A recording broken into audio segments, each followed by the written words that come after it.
Welcome back to Outnumbered. Right now, Secretary of State John Kerry meeting with Iraqi leaders, urging them to form a more inclusive government as Islamic militants seize more cities in their march to Baghdad. All this as critics are blasting the Obama administration for appearing to be blindsided by what's going on in a country where so much American blood has been spilled.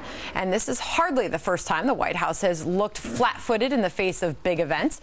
FoxNews.com counting at least 9 times that this has happened. Here are some of the big ones. Remember when the president said this to reports of the NSA spying on foreign leaders?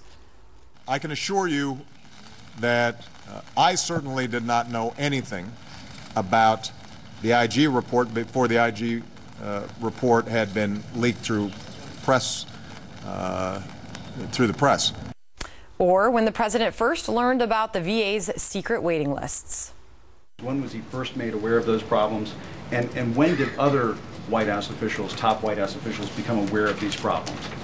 When you say these problems, the fact that there have been bureaucracies, time, but if you mean the specific allegations that I think were reported first by your network out of Phoenix, I believe we learned about them through the reports. Or how about the IRS targeting scandal? Let me take the IRS situation first. I first learned about it from the same news reports that I think most people learned about this. I think it was on Friday. And one more, the healthcare.gov debacle. We did not know until the problems manifested themselves after the launch that they would be as significant as they have turned out to be. Ed, you were there for a lot of that. That's 4 out of 9 that FoxNews.com came up with, but the show's only an hour.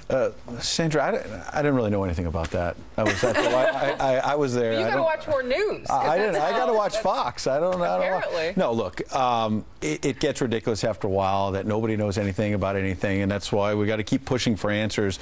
I think the Iraq situation, especially, continues to happen over the weekend. And the president said in an interview with CBS's Norah O'Donnell, look, we got to be worried about these extremists that are taking hold inside Iraq. We've got Syria right on the border. Well, guess what? People were saying the same things last summer, a year ago, about extremists and terrorists taking over Syria, and that they needed U.S. airstrikes to try and control the situation, try to make it better and help the rebels on the ground. And it's interesting, the New York Times today said the president avoided Syria, fearful of another Iraq, and now he has another Iraq anyway. Yeah. And I think that has come full circle in the administration, and that's why they're in some deep trouble. More pointedly, though, with what they didn't know and when they knew it, I mean, just in January, Prime Minister Nouri al-Maliki in Iraq was begging for help of some kind. So even if they didn't know last August, we've all known since January, right? Didn't have to watch the reports of that. The Prime Minister was pretty vocal about it. By the way, great job. You guys have identified number 1 on the list. Number 2 is Russia's intervention in Ukraine.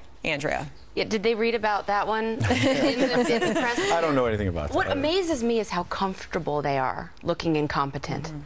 It's a choice, really. I mean, they look both to me, but it's either intentional deception or it's incompetence. And they say we're very comfortable looking very bad at our jobs. I'm astounded that they continue to use this excuse, but if the media, and I'm going to go back to the legitimate journalism, Ed, you're one man, and I know that there's a couple others pressing on certain scandals, but you are one man. If the majority of the mainstream media, like the cover of the New York Times today, carries the water for the president on Iraq, basically saying that he never really thought that this would happen, how could he? His own generals were recommending troop levels that he ignored. So we know that he knew that this was going to slip, and I think he's very comfortable letting it slip away. I do. I think you touched on the key, which is that there's no humiliation. There's no embarrassment, because if they did this once with, say, one scandal, then, you know, you'd think they would sit back and say, well, we can't say that again. We better, you know, open our ears and pay attention more to what's going on, really be on the ball. I've said it a million times. Does Barack Obama know that he's president?